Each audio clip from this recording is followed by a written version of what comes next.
Hello, everyone, and welcome to today's Intel session with legal business consultant, leadership advisor and mentor, and author of 4 books, no less, and keynote speaker, Simon Tupman.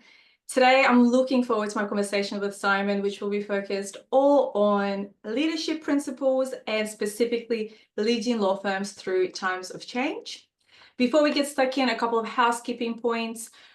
So this is a live interview. However, all participants have the option to ask questions throughout the presentation. If you do have a question for Simon, please use the Q&A button at the bottom of your screens, and I will make sure that these get answered by Simon towards the end of the session. And then because I do always get asked this, yes, this session is recorded, so do keep an eye out on an email from Practice Evolve in your inbox in the next couple of business days. I will send out the link to the recording session in that.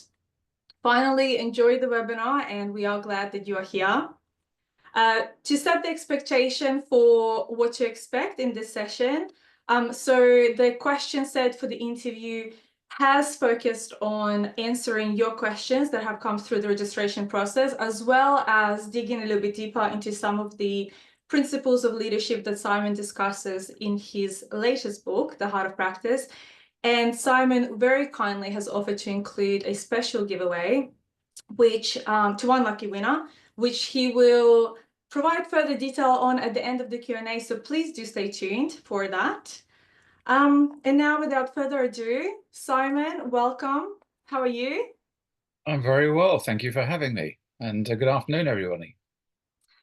Very happy to have you here. Before we get stuck into question 1, for those who may not be familiar with who you are or your work, I'd love to have a little bit of an introduction as to your background over the last 30 years.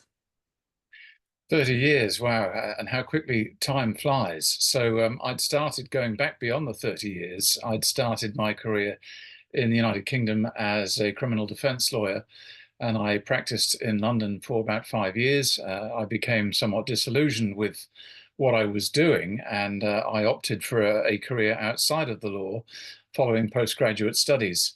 A chance meeting with someone on a train in France led me through the sort of sliding doors story to come to New Zealand, and I eventually settled here in the early 90s and landed a role there with a law firm here in New Zealand as their first ever marketing manager. So that was really the start of my sort of executive support role for law firms. And since 1994, I've been self-employed, and I've been working with an array of law firms around the globe, but predominantly the United Kingdom and here in Australasia.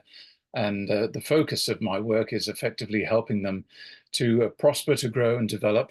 And as they do that, there are inevitably some growing pains, one of which is how we master the art of leadership. So that's very much the focus of my recent book, and I imagine the focus of our discussion today. Absolutely. Now, so Simon, what drives you to do what you do, and specifically focusing on the legal profession in that? Okay, well, in terms of specifically the legal profession, I suppose once you are a lawyer, it's very hard to somehow get it out of your system. I became very aware in the late 80s after I'd left law, working with an advertising agency in London, that there were a lot of aspects towards management of a law firm that lawyers were completely unprepared for. And it struck me that as a result of that, law firms and some of the senior people who worked in those firms were actually quite vulnerable. They were making decisions about their future and about their business when they were probably ill qualified to do so. And so I really set out to try and help them. And I believe that's an important service that I provide to legal professionals because, and I think it's particularly relevant now when I say this, but I think the rule of law is central to our society, and lawyers play a very valuable role in ensuring that the rule of law is upheld. And they do that effectively in a couple of ways. Firstly, by in Western countries anyway, providing access to justice to people and in our community, and secondly, advancing the interests of our community. So I do believe that lawyers are a force for good in our community, and I think that there is a latent demand for legal services, which can be taken advantage of if we can, as lawyers and as legal professionals, get ourselves organized a little bit better. Absolutely. Well said. In your book, which I have had the pleasure of reading, so thank you for the copy of that, one of the first things that I took note of is you talk about the 4 leadership principles. Can you walk us through each one of those principles and how they apply in the context of running or working within a law firm?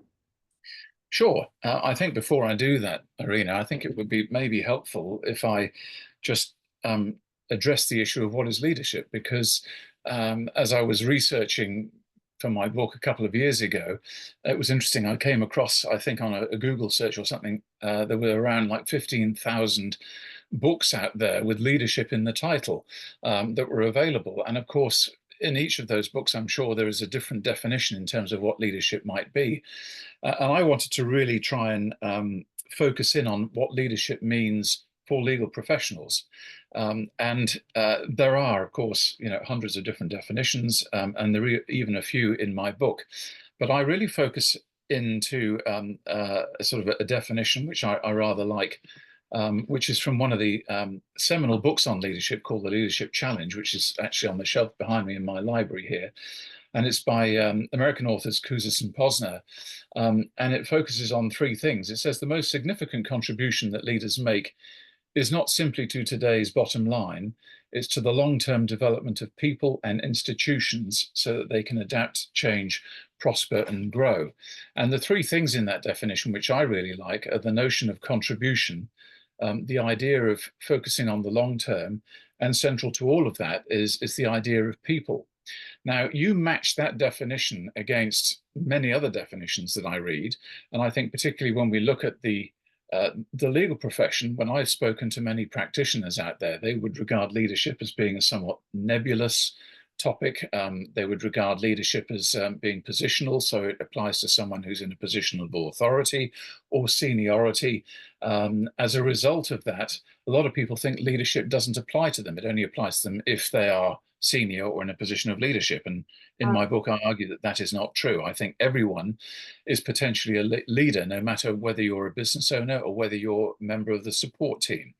So having established that focus and clarifying the idea of leadership, I wanted then to articulate 4 principles which apply to what I might regard as 4 domains of leadership that impact on any legal practice. And those 4 domains are these: self-leadership, secondly, people leadership, thirdly, business leadership, and fourthly, community leadership.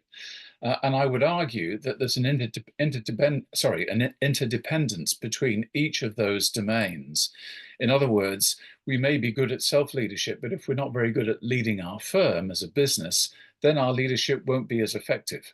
Or conversely, we might have a good management team in place, but if there are partners who are heading up the firm who own it, if they're not behaving in a way that's consistent with the behaviors that are expected of leaders, then management will also be compromised, and so will their leadership. So there is a balance here to be maintained across each of those 4 domains. And the principles that reinforce leadership in those domains are these. Firstly, in terms of self-leadership, I argue that before you lead others, learn to lead yourself.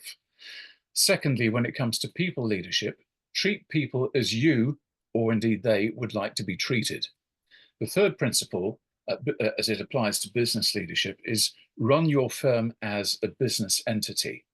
And the last principle, community leadership, is help solve some of the world's problems.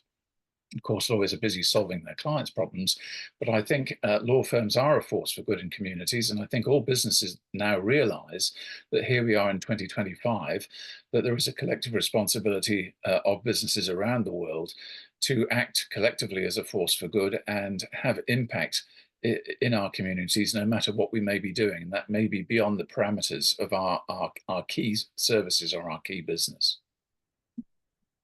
Thank you for that. That's definitely a more nuanced question than initially appears. There's obviously a lot to unpack there, and I do have a few questions later down the line, digging a little bit more into some of those principles. But it's even reading your book as well, it's definitely a lot of food for thought. Particularly what I struggled with is the I guess the principle of self-leadership, because you don't typically tend to really think too deeply into that, particularly working for a business. Might be slightly different in a situation where you're, running your own business, but if you're just an employee day to day, how do you apply self-leadership within your expectations within your working day versus how you run your own life? And is it two different things? I think there's a real mindset switch here. And you said just an employee. You're not just an employee. I think sometimes if you are an employee, you are in an advantageous position because you are not carrying the responsibilities and the risks of being a business owner. But that doesn't mean there isn't space or shouldn't be space in your calendar or in your diary to improve yourself and improve your skills so that you can assume more confidence in terms of being a leader. And I think that, if we just have the mindset that I go to work, say, for example, if I'm a lawyer, as opposed to someone working in a law firm in a support role, that lawyer has been trained in university, has come out to practice as a lawyer. But what many young lawyers, I think, fail to appreciate, and it's not their fault, I think it's a function of age, maturity, and also education. What they fail to realize is that the transition that they will go through from being an employee to potentially an employer as like an equity partner is actually quite a journey, and it involves many things.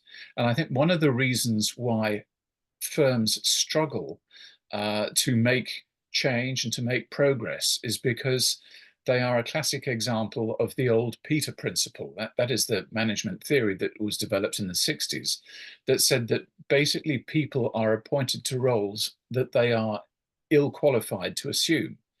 And by that, what I mean is that in law firms, many good, productive lawyers who are making money for the firm are often promoted because of their technical skills as lawyers, but not as in terms of their capability to be a partner, to be a team leader, to be a mentor for younger lawyers, to be a business development specialist, to be an ambassador for the firm. And these are the skills that need to be learned. They don't teach them at law school. And Yeah. so self-leadership, there is a lot to unpack, obviously, in just in this one aspect of self-leadership. But one way to put it simply to everyone, whether they're lawyers or in a support role in the firm, is to say no one is stopping you from improving yourself as an individual. We all have the opportunity to improve. Lawyers say, for example, they say, I'm too busy, I don't have time. Well, okay, let's unpack that one. How many, say, an average 50 hours a week times 46 weeks a year? Work that out. I think that's around 2,300 hours a year. But they're not billing that. They might be billing in New Zealand 1,200, maybe 1,500 if you're doing pretty well. What are you doing with the rest of your time? And what priorities are you placing on your unbillable time? And I like to think that whether you're looking at this from the point of view of an individual or a business, we have to find space in our diaries to work on our business or on our career rather than just be sucked into it and be in reactive mode throughout the year. And when we do that, we are, I think, forced to reflect in terms of where we're at today and to make choices about how we see ourselves in the future and how we want to get there.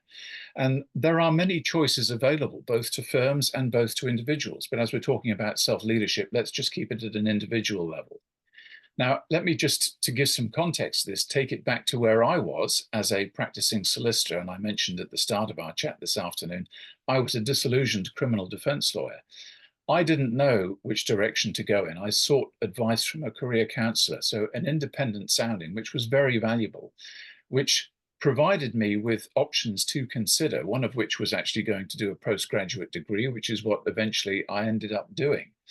But for many people, particularly at the younger stages of their career, where they're under pressure to acquire a reputation, success, earn money, all those understandable pressures, they want to ideally gravitate towards their sweet spot. In other words, finding work that they enjoy, work that they're good at, work that's paid well, and work that is required, that society or clients actually need.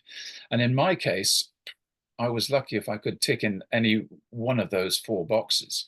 Didn't enjoy the work that I was doing particularly. I was quite good at advocacy, but I didn't particularly like my clients. And as a result of that, I made some choices. They weren't easy. And I think it strikes me that there are many practitioners who are unaware of what the choices are for them to actually grow into self-leadership. It could be for some people that a career for law isn't for them, in which case, look outside of law and see how your legal qualifications can actually help you, much like I did. Or it may be in a career that is aligned with the law. If you still love the law and you enjoy the collegiality and the intellect that is available. Alternatively, it might be that you want to go overseas, that the firm that you're working for doesn't actually value leadership. It doesn't provide you with the professional development opportunities that you're looking for, in which case the writing may be on the wall. And so there is opportunity with other firms, either within your own jurisdiction, overseas. It might be that private practice isn't right for you, in which case, as we know, many corporate lawyers now increasingly looking at becoming in-house counsel. And we've seen in the last 20 years, how, the percentage rate has increased from like 15% of the legal profession to nearly 30% in Australia and New Zealand. So, the opportunity abounds is basically what I'm saying, Arena. And I think that we just need to find time and space to really reflect on how we want to improve ourselves, what direction we want to go into, and be prepared to ask for help to expand and change our mindset as and when needed. Before I move on to my next question, I actually wanted to circle back to something that you said around setting time aside in your calendar to make sure that you're creating opportunities for yourself to, do some self-development, to develop those skills. To what extent would you say, because I know, within a law firm, your day to day is probably packed from the time that you start until the time that you finish. So how much is it the individual's responsibility versus maybe the firm's responsibility to ensure that they allow the space or the opportunity for individuals to have some time set aside, or is it a combination of both, maybe? It's a combination of both, but in my view, but ultimately, I believe it's the responsibility of any individual to take control of his or her career and his or her life. It's not you can't wait for the firm to make decisions for you. The firm, what you're as an employer, the firm will obviously provide an office, internet, give you ideally all the tools of the trade to actually get on and do the job that you're engaged to do. But the other part of that is that I think increasingly firms who value leadership will incorporate self-development as a key performance indicator, so that when the time comes to appraise performance and mentor people throughout the year, this aspect of being a self-starter, improving one's skills in areas around understanding business, emotional intelligence, communication skills, presentation skills. There's quite a wide variety of skills that aren't directly, black letter law skills. I think added emphasis should be placed on those, and I think individuals in those circumstances can be given every incentive to actually find the time and the space to develop themselves as part of their working week. Moving on, so in your experience working with many legal leaders over the years, what are some of the most critical skills legal leaders need today to have a meaningful and lasting impact? And how can they practically develop those skills? Okay, I'll start by answering that if I can. There's a little bit you might remember in the front of my book, and I'm going to see if I can just turn to it to remind myself. But I was talking there about in the chapter under leading yourself, about the interpersonal skills that lawyers typically have. And some listeners today might be familiar with the work of Dr. Larry Richard, who is a leading expert on psychology of lawyer behavior in the United States. And he's written extensively about particular lawyer personality traits. And many of those personality traits actually get in the way. In fact, they're the antithesis in some ways of the personality traits or attributes that are expected of leaders. I think, in general terms, I think the skills that leaders need are really nothing to do with being a good lawyer, but they relate to being a good leader. And central to that, I think, is the ability to empathize with people who are following you or looking up to you to set an example or to help them to grow and develop. So I think as part and parcel of that, ensuring that you have good emotional intelligence. That involves a number of things. Go and read Daniel Goleman's book, but the idea that you can actually empathize with people, you can listen, you can better understand where people are coming from. Um, Also, I think it's important for them to have business nous. And these things, some people are very good at gravitating towards this because they're curious. I think good leaders are curious. They want to learn. Some people sort of wait to be told what to do. They say the old saying is there are three sets of people. There are those that make things happen, those who watch things happening, and then there are those who wonder what happened. And the leaders are very much in the first category. Ideally, you have the opportunity to go and make things happen for yourself. And there are so many resources out there that can actually help you. So there are books like, over my shoulder here. Every law firm, I think, should have more than just law books on the shelf, but books about psychology, about business, about behavior, teamwork, self-development.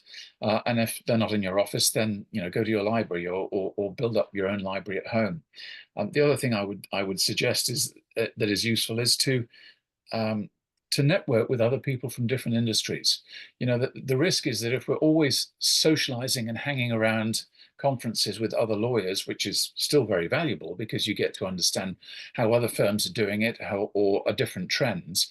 But I think it can be hugely valuable to engage with people from different industries to get a very much a fresh perspective, because the danger is if we all we do is just talk to our own colleagues, we start to breathe in our own exhaust fumes in a way, and some of it is not healthy, and so I think it's just really good to bring in fresh perspectives. So books, conferences, joining networks, and being able to go along and listen and observe and see what other people are doing, I think can be a great way to extend and expand your skills. I think it's important that you actually mention business acumen as one of the skills as well, because it's very easy to become an expert, absolute expert in your field, and in this case, you're practicing law, but it's a completely different ball game actually running the business and removing yourself from the day-to-day work of being a lawyer to make a successful business and thinking about long-term strategy, which then brings me to my next question. So with so many, daily pressures that one would have working within a law firm, how can leaders actually make space for longer term strategy? Is there any habits or any routines you've seen successful leaders that have developed over the years to help them along? Well, yes, indeed. I think it's really very similar to the answer I gave earlier about how, as individuals, when it comes to self-leadership, how we improve ourselves. I think the Mm. same philosophy applies to the leaders of any law firm. As business owners, this has nothing to do with being a good lawyer. This is to do with being business leaders and business owners. And as such, if you're sitting in the role as being a partner, don't assume that because you're a partner, you're a leader. Don't assume that by having some degree of power or authority necessarily qualifies you for being a good business leader, which is why we've seen the growth of executives that are being engaged to run law firms, both large and small, coming in who do have expertise in areas that lawyers don't have expertise in, and specifically financial acumen, business development acumen, IT acumen, particularly relevant at the moment, and people, culture. All of these are really important. So I think that there's a couple of things here. I think lawyers need to be prepared to let go and not be control freaks. The old style of leadership, command and control, needs to step aside and give way to a much more purpose inclusive style of leadership, which includes other professionals. And I think a tool for that, which I found to be very useful, and I think other firms have as well, is to close the office for a day, or if it's not the office, then at least take the partners off site, either if it's not midweek, then at the weekend, to have a planning day, a partners retreat, call it what you like, where you actually sit down and don't have discussions about uh, operational stuff ups and minutiae, but you're talking about big picture stuff. And in my experience, there are a lot of very capable and successful lawyers out there who aren't very good at having those discussions. And in some cases, they've never had those discussions before. And so when they are in retreat mode, they're presented with a set of questions by often a facilitator, of which there are many. I happen to do that, offer that service as one of the tools in my suite, as it were. Um, and getting them to address questions which go beyond operational. They're very much touching on what I refer to as the DNA of a firm. And I think this is really vitally important, that when it comes to developing a plan for the future, it's not just an exercise in planning or setting goals, because often that just turns into an exercise of aspiration. Wouldn't it be really nice to do A, B, or C? And we all know that they can be very fun retreats, and we can come back with a list of things to do.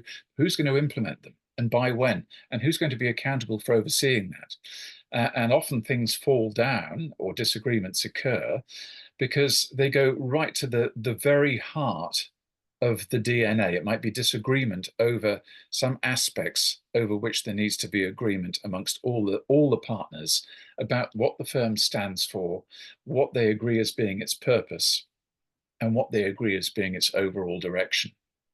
And I think if you can achieve consensus, agreement amongst the partners around those particular things before you start contemplating what goals you're going to set, that puts in place the foundation then for effective decision making. You make a determination that this is the sort of firm that we want to be. We don't want to be, one of the big six, or we don't want to be a national firm. We want to be a regional firm, for argument's sake. We want to define in terms of our growth what that means, not just in terms of numbers, but in terms of personnel, in terms of policies, in terms of reputation. And so getting people to really articulate how they envisage the fabric of the firm, in 2 or 3 years' time, because then that's going to set the parameters for decision making in the future and will help people who've got to make those decisions when it comes to things like recruitment. What sort of people are we looking for? We all know there are very capable professionals out there, but you're looking for a certain type of professional that's going to complement your culture. And that's what defining culture, I believe, is all about, is getting those foundations right and putting them in place. So A, that's why it's important. And B, how do we do it? I think finding time in the diary to go off site and actually have these discussions with ample preparation is very beneficial and very important to a firm's future. Well, it's interesting that you mentioned culture, because I might skip a few questions ahead and we can talk about that now. But I mean, it's remiss not to talk about culture when you talk about leadership. I think the two are very intricately tied together. And many firms, like any other business, would have a fantastic set of company values, for example, that they've written on paper. My question to you is, how can leaders actually bring those values to life, in particular when we're talking, daily conversations, meetings, performance reviews, that kind of stuff? How do you live by your values as a business? Yeah, well, I think it goes back to the genesis of those values. Where have they come from? And Mm. who's, excuse me, who has articulated those values? If it's just handed down on high because the partners have gone and had a retreat and say, this sounds like it sort of complements us, as many firms do, it's a brave stab at doing it. But I encourage firms to actually get feedback ahead of that discussion from the people who work in those firms and say, how would you describe the values of this firm? Because I think if people are to live by certain values, it helps if those values are actually chosen rather than imposed. And I think that argument again extends across the debate in terms of when we're trying to make changes. If change is handed down from high, and it's not actually chosen, or people feel they've got some kind of skin in the game when it comes to decision making, then I think it's difficult to live those values. So I think involving other people in that discussion at the genesis of all of that is helpful. That's the first thing I would say. Secondly, I think we all know that there are partners out there who'll say, yeah, that sounds good. Let's frame them and put the values on the wall, but don't expect me to, basically live those values because, I'm a partner around here and my office is down the corridor and I'm just going to do it the way I've always done it. And I've been confronted with that argument by lawyers at retreats who say, this is a bullshit discussion. You know, Yeah. I know what I'm about. I bring in $1 million a year to this firm. I don't need an outside consultant to tell me what my values are. Now, that's, understandably the kind of pushback you might get. I don't mind being challenged.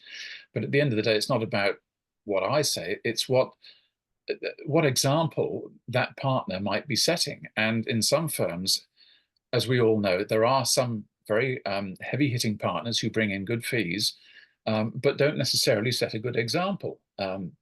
And sometimes they can be problematic, they can be disruptive, but they're tolerated because they bring in the fees. And my argument to them, and it takes a brave managing partner to confront them, but I always say to firms, I'd suggest you're better off having a hole in the team than, if you pardon the expression, an arsehole in the team. And frankly, it may be that there's not a good fit, in which case we've got to be prepared to say these values are important because they are going to be the glue that kinds of holds us together and determines behaviors that we want. And to reinforce that, something that I've encouraged firms to do is to develop two other things. One, a leader's charter, which sets out specifically behaviors that are expected from partners and executive leaders in the firm. And there are no more than 5 that I have, and it's a generic charter that I offer, and I outline it in the book. And I think any firm could adapt that. But this is where the rubber hits the road: is, are you prepared to enforce it? In other words, if a partner doesn't set the example or lets the team down, what are you going to do about it? And it's only at that point that there's really any value in having this discussion, or indeed having any values. You've got to be able to have some sanction and hold people accountable. Otherwise, it's a pointless exercise. I think that's the tricky bit, isn't it? In any business, is the accountability piece, particularly with top performers who do bring in a lot of money for the business. Yeah. It's a very tough decision to make as well. Like, is the individual worth more potentially than,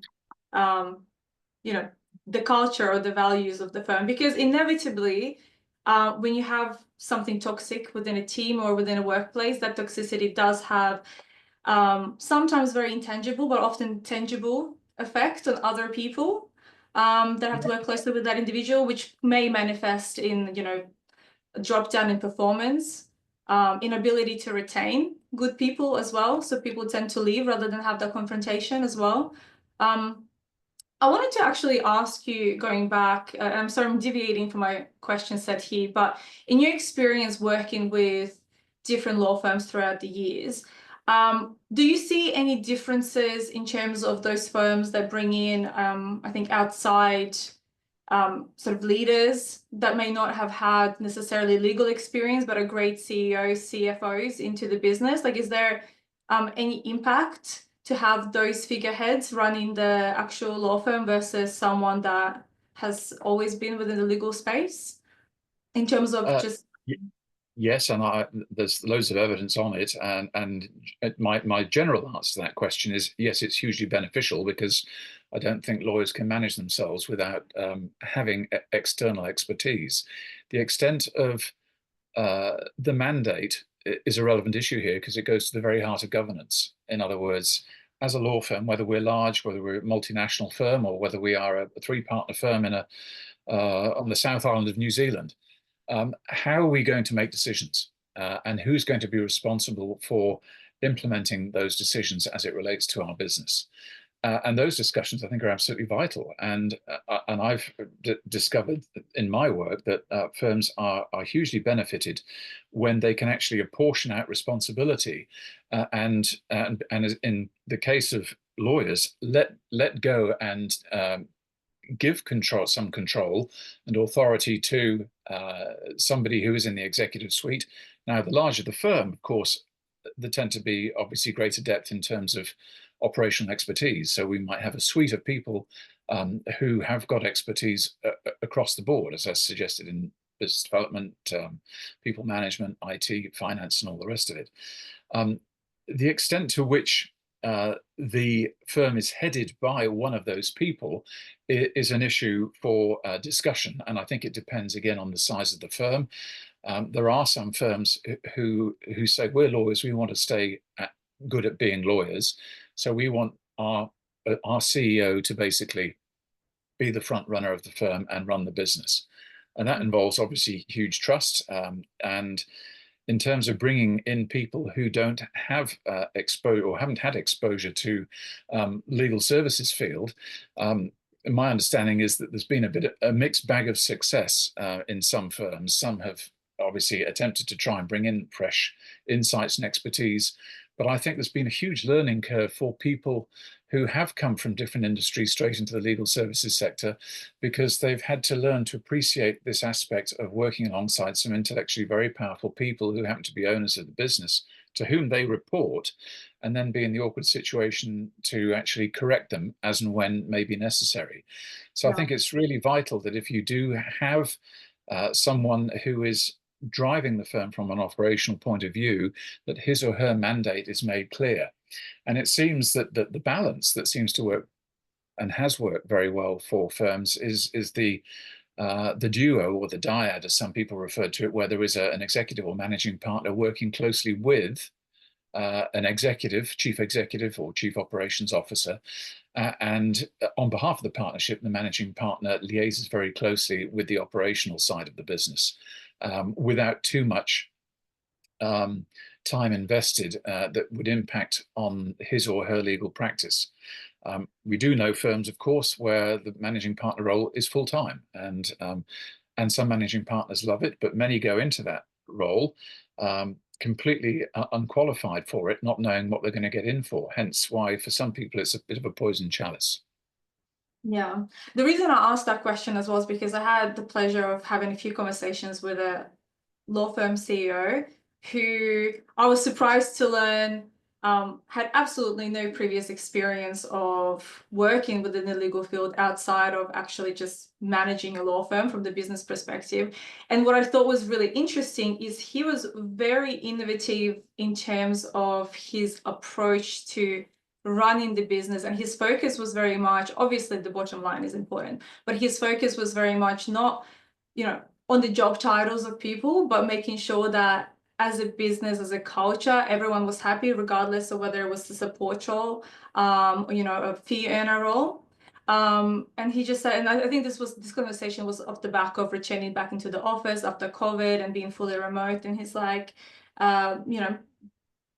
his point was, I just want to make sure that regardless of what the role is within the law firm, I want my staff to be, one, happy, which is, I know is like a broad notion, but then also be able to perform to their best ability. And I know in certain situations that might be having the flexibility to work from home and not be in the office, because if they have the flexibility to make sure that their personal life is in order and they can drop the kids off to school and pick them up and things like that and still get the work done, and that's what makes them the most productive, then why would I not let them do that? And I think that's what I found the most interesting, is that the ability to, or the willingness to want to challenge maybe some of those traditional processes, Yeah, maybe a little bit more prominent if you're coming from outside of the traditional space of legal.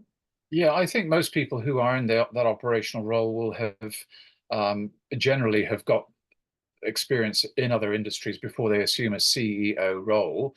It may be that they've been consulting like me to law firms for many years, but in terms of my work, I've had exposure to different industries over the years, so it's not just law. And I think any aspiring or actual CEO would want the same thing for their firms. In other words, they want engaged people, because we all know that if people are engaged working for their employers, productivity is generally better, and ultimately profitability and culture is stronger.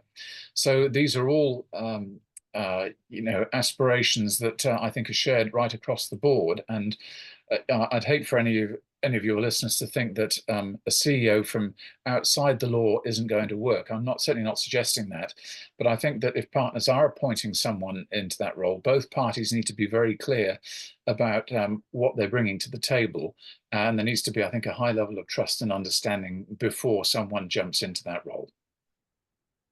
So, from a more practical perspective, what are some low effort, high impact things leaders can do right now to build a stronger culture and engagement in their teams? Okay, I think that again, if we actually start by saying, how are we doing at the moment? Um, and before we react to, a situation, I really encourage firms to hold the mirror up to themselves and sort of say, well, how are we doing? And it's some of your listeners may have heard of the Johari window, which basically illustrates how sometimes we are unaware of who we are or what we're doing. And the Johari window effectively provides a portal for us to actually gain better understanding of who we are and what we're doing. And I guess in some ways, my role as an outsider is to actually hold that window up to firms to say, have a look in the mirror here, because I'm going to tell you things that you might not like. But they're true, and what I would come armed with is feedback from team members, whom I encourage to basically share their thoughts, usually anonymously and online, about what they think of the firm or what they think of their team leader. So a very low cost way, I think, to get the ball rolling for team leaders or partners is to do some critical self-analysis. And that can involve simply opening up and asking your team with a questionnaire, which occasionally I use, is to ask them aspects about their performance as a leader, as a team leader, what they think they do well, what they think they don't do so well. It can be informal, it can be a bit of fun, but you want to encourage people to sort of say, have you actually thought about this? And I think that can be a starting point. And it might be as part and parcel of that, one of the findings might be, we don't think you're a very good listener. In which case ask for help, and next time I talk too much, tell me to shut up. So there are a number of things like that, I think, that you could use as a diagnostic tool and then start putting it into practice. And I found that some very simple things can actually help. Even just having one-on-ones with team members and say, look, let's dash out for a coffee and have a chat and tell me a little bit more about your life. What drives you, and where's your career heading? Getting to really know them, rather than just viewing them as a quote team member or a unit of production.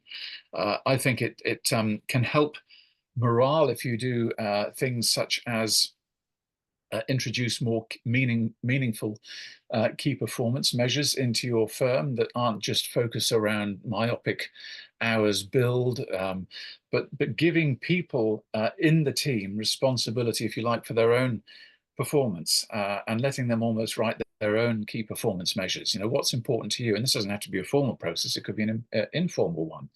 But what's in your journal for the year? What did you want to achieve, and how's it going?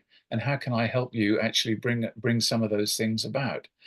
Um, that doesn't cost the firm money. It's just a bit of that unbillable time, making that connection with team members that can be really so valuable. And I found that the small things matter, and they can really make an enormous difference. You know, um, Even that, I'll tell you a little story, and it is a few years ago, but the first firm that I came to work here for in New Zealand, as part of this process of getting feedback from the team, I remember speaking to a secretary who'd been at the firm for 17 years. And she said to me, it's strange, but the partner I work for, he doesn't really sort of talk to me. He just sort of gives me files and dictation and that sort of stuff.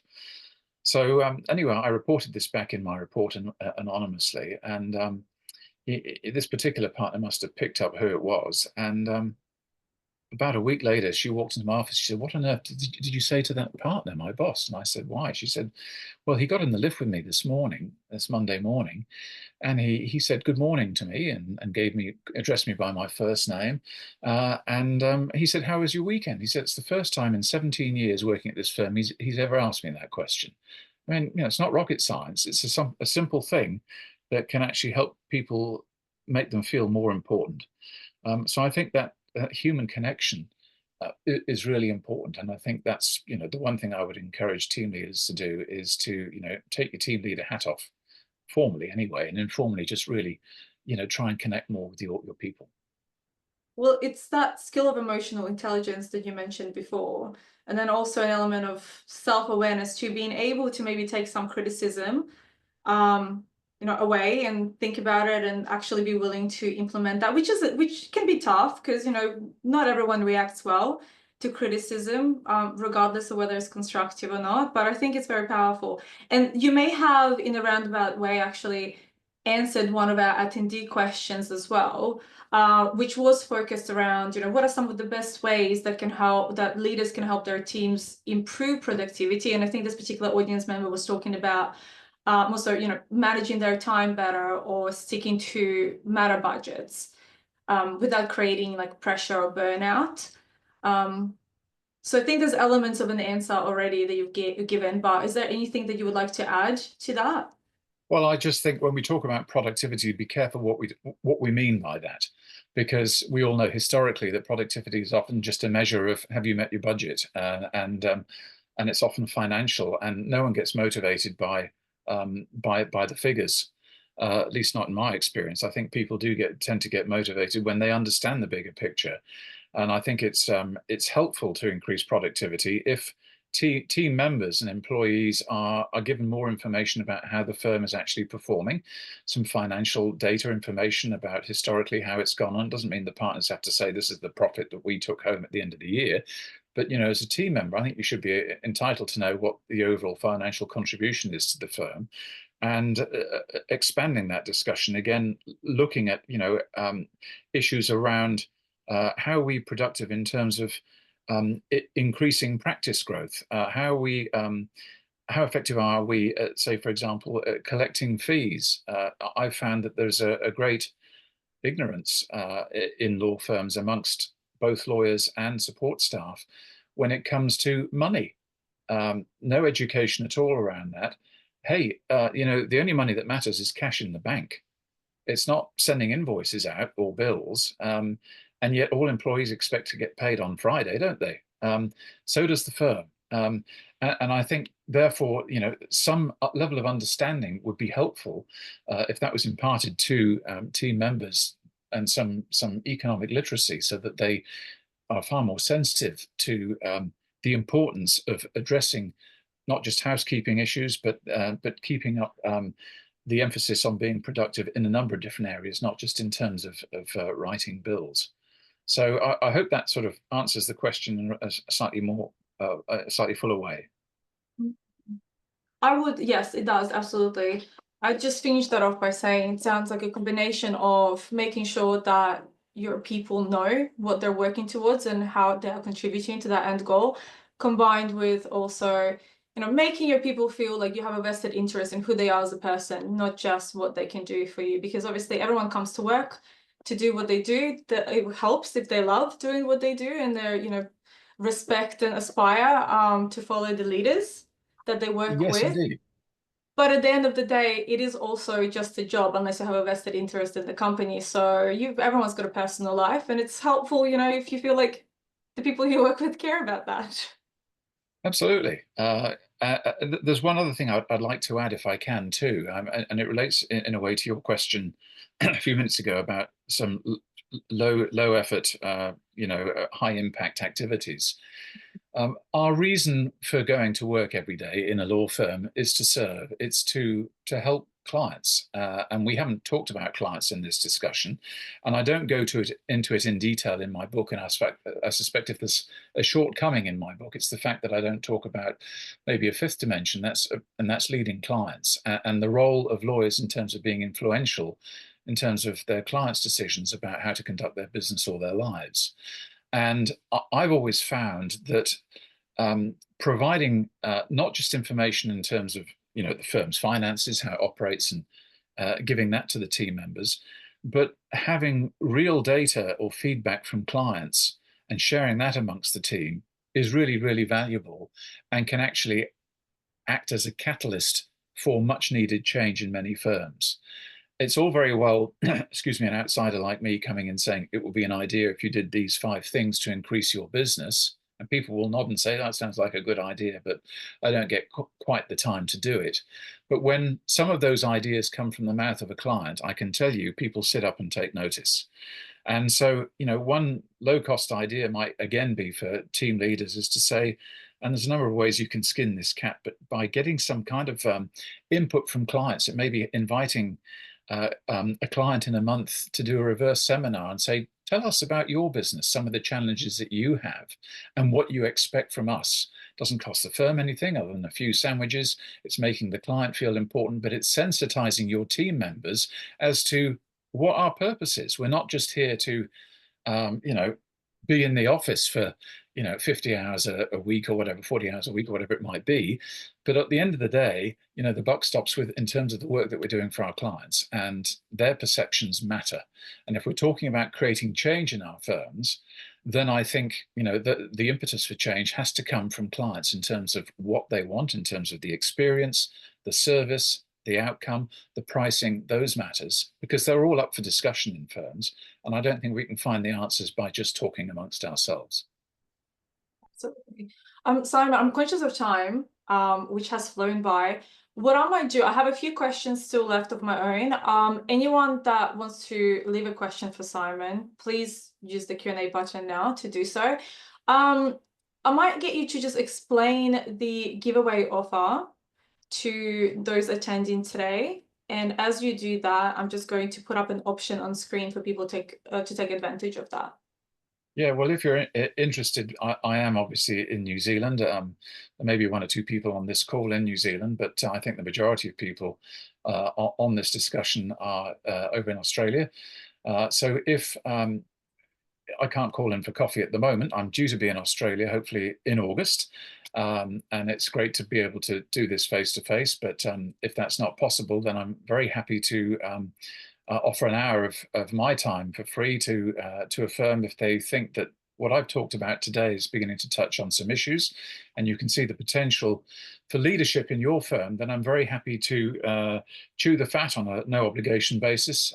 All you need to do is say, yes, count me in on the poll, and after today, I will draw a winner, and I'll inform that winner of my choice, and be very happy to talk to you, and basically bounce some ideas off you, and you can Thank you, bounce some Simon. ideas off me. That's not at all.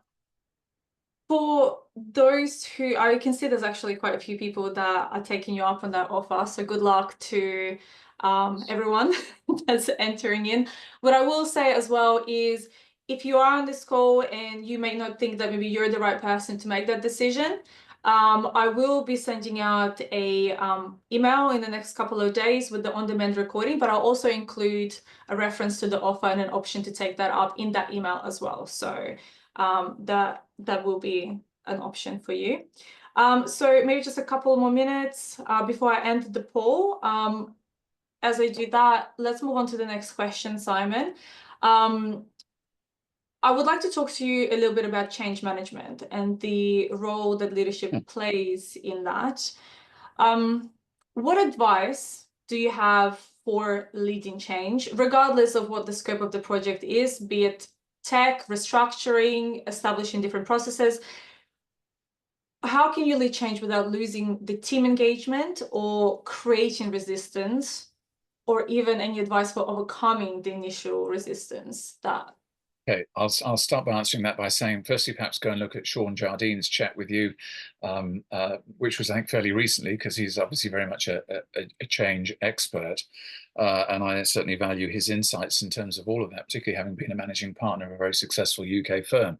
From my experience, I think if you are introducing change, it needs, and I alluded to this a bit earlier, it needs to be chosen, and it needs to be real and meaningful.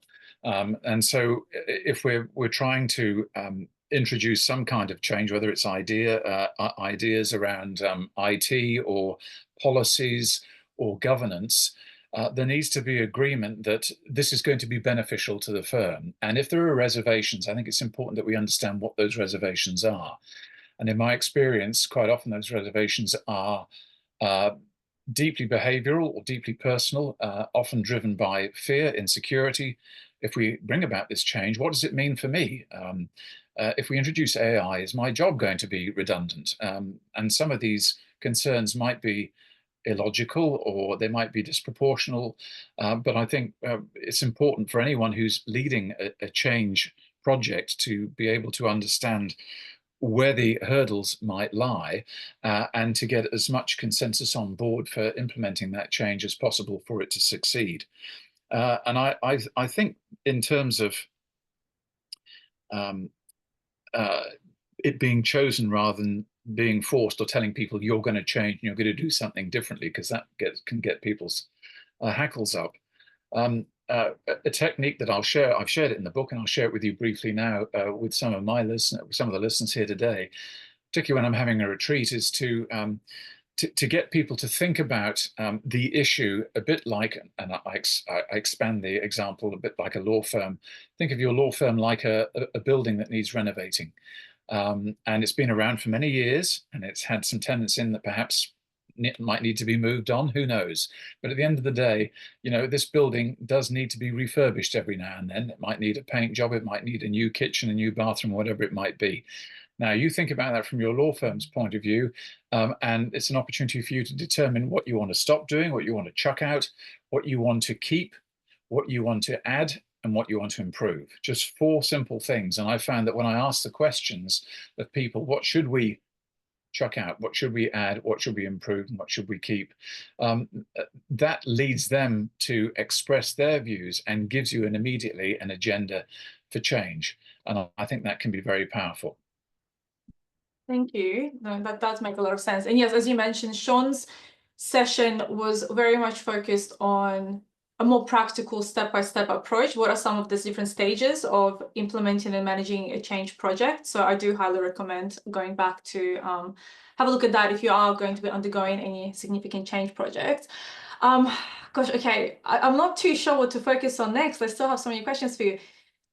There is, looking at our registration list, there was a number of different job titles that have registered. So I did want to ask, how can professionals in areas such as HR, marketing, operations, who may not necessarily have a formal leadership title, how can they play a stronger role in shaping firm culture and helping to lead change? I'd start by asking what is the extent of their job title and their role and their mandate. And obviously, you need to work within that, but there may be a time when it comes to renegotiate that and expand your circle of influence if that is at all possible. Obviously, in any organization, if you've got several people working in the executive suite, there is a chain of command, and obviously you need to respect and stand by that. But I think if everyone is rowing in the same direction, we all know what it is that we're trying to achieve, then I think working together as a team in the executive suite is a very powerful proposition. And I think that those people who get frustrated, and having been a marketing manager of a law firm, I know how frustrating it can be for some of those people who typically don't last a job for more than a couple of years.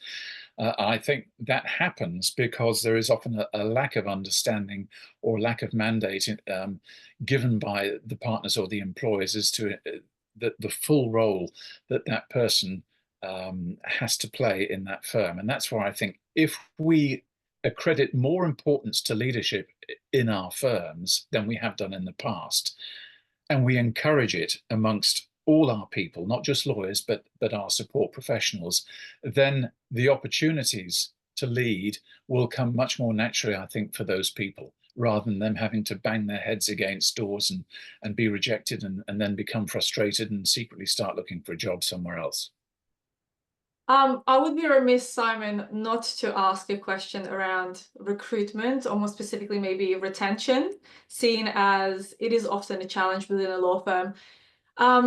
How do great leaders, from your experience, having worked with different types of law firms, how do they retain talent? And particularly, I'm referring to maybe the younger generation of lawyers who may be looking for something different in terms of flexibility, maybe purpose, career development. Are you seeing a bit of a shift in expectations of Yes, talent? I think there is a shift in expectations. I think that's probably been accelerated post-COVID, but you say that people are looking for flexibility, for purpose, for career development. If that's what they want, then give it to them. There's a debate going on at the moment about, mandates. You must work from the office again. And I think business leaders, not just in the legal profession, but in public and private sectors, are trying to establish this balance, partly for the preservation of culture and visibility, to encourage people to be in the office at least for part of the week. But I don't think that should necessarily detract from the working from home principle, or the 9-day fortnight, or the 4-day week, or whatever it may be, because I think we've seen the benefits of that. And I think much of this is trusting people to basically run with a baton, so long as they know what is expected of them. And I think if you've got a firm that's been very clear about its purpose, about what it stands for, and how important people are to its growth and development, then I think people will respond in kind. If all we do is treat them as human resources or units of production, then I think we've got it totally wrong. I don't even like the phrase HR, and you'll see I reproduced an article in my book from the Law Society Journal of New South Wales, in which we've got to be very careful about the words that we choose, and the policies that we choose around our people.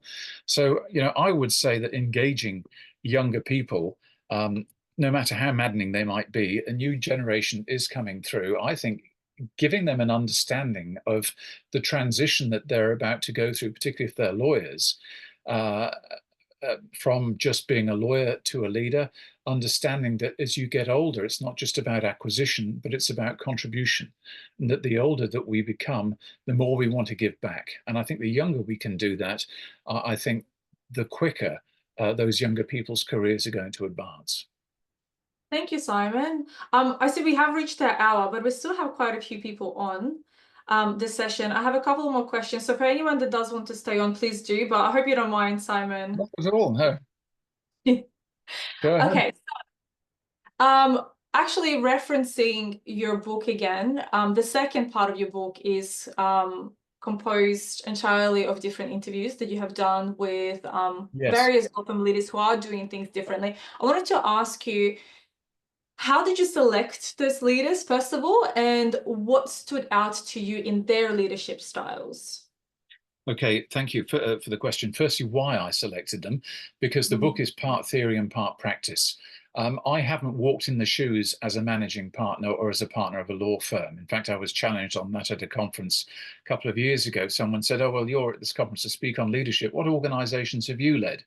And I thought, well, it's a fair question. And I said, well, the answer I gave was, I said, well, I view myself a little bit like being an oncologist, in that I don't need to have had cancer to help my patients.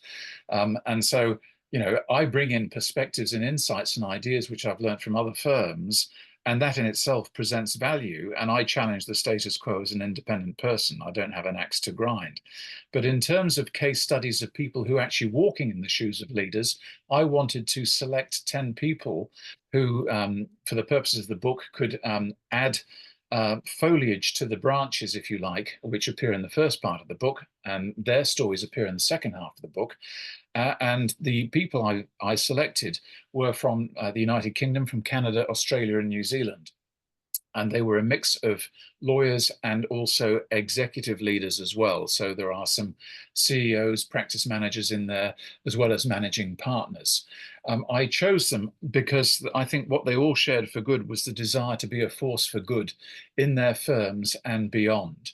They struck me as having the attributes and personalities of good leaders, that they were visionaries, they cared critically about their people. They were self-starters, and they had some business now. So they had some of those skills that we talked about earlier. I felt that they ticked the boxes. I had met some of them personally in previous years. Uh, in the cases of some of them, I'd never met them, but I'd spoken to them, or I had read about their achievements.